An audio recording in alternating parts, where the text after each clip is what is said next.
สบายดีมื้อนี้ก็เป็นวันพุธวันที่6เนาะที่ว่าหลายๆคนอยากเห็น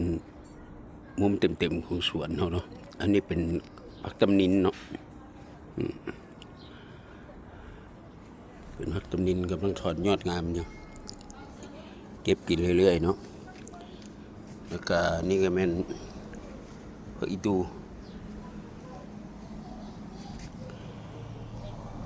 ผักอีติวแล้วก็บักทั่วเขาก็กำลังเป็นหมากเนาะอันนี้ก็เป็นผักไส่ผักไส่ใหญ่เนาะตัวนี้แล้วก็มีผักแพรวผักหอมแล้วก็ผักขาวทองเนาะนี่ก็บักทั่วที่ว่าอยู่น้ำโดมของเขากำลังออกหมากทั่วสำหรับบักทั่วนี่เขาก็มีผักอีตูอีกเนาะอีตูหัวขิงหลายแนวเนาะสำหรับปีนี้ปลูกแต่ว่าอยากหลายหลังหลายอยากซ่าหลายเนาะสำหรับผักสลัดก็พอได้กินอยู่เนาะป้อมกำลังออกหมากผักชียี่นี่ก็เป็นเครือหมากผักไส่แล้วก็บักทั่วแล้วก็ยังมีเครือบักน้อยแล้วก็เครือบักงอเงี้ยวหรือว่าบางคนก็สิเอิ้นบักบวบงูประเภทนี้แหละประมาณนี้เบิ่งว่าตัวผู้เขาบ่ทันได้กินมากเลยเบิ่ง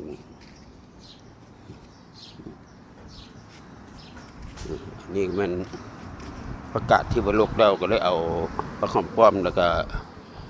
ประกาศน้อยมาวานใหม่อีกเนาะ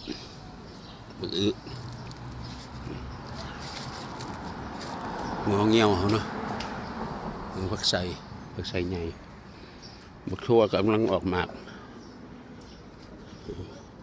บักเพชรปีนี้ซ่าหลายบักเพชรงามอยู่แต่ว่ายังบ่ออกหมากปานใดอันนี้ก็สิเป็นบักเขือพวกบักเขือ 2-3 ต้นก็กำลังเป็นมวย 4-5 ต้นนี่แหละประมาณนี้แหละเนาะบักเพชรเฮาก็กำลังออกหมากบ่ฮู้ว่าสิทันหรือบ่เพราะว่าอากาศปีนี้ซ่าหลายเนาะเราก็สิให้เบิ่งเนาะประมาณนี้เนาะสวนอันนี้บักบวบบักแตง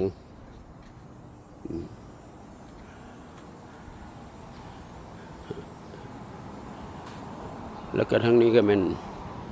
บักเครือหรือว่าเล่นน้อยเขาเนาะแล้วก็เล่นก็กำลังเป็นเอาสิให้เบิ่งมุมไปทางนี้เนาะสำหรับเพชรเอาปีนี้ปลูกบ่หลายปีนี้ปลูกน้อยกว่าทุกปี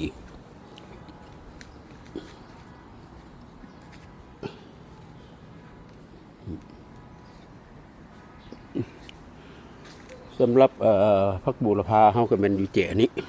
ปีนี้เอามาไว้เจนี้เนาะ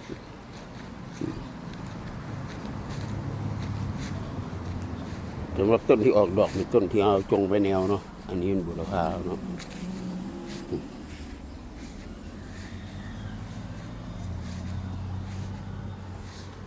นี่ก็มุมเก่ามุมสวนเมืองลาวสวนบ้านเขาหน่อยนี่เนาะมาพักไส่พวกนี้ที่เคยถ่ายเบิ่งเองเนาะแต่สิประมาณนี้เนาะสำหรับสวนปีนี้บ่ฮู้ว่าสิเป็นได้รับผลจะได้เนาะเพชรเอาเนาะแล้วก็คอยติดตามเบิ่งเนาะขอขอบใจ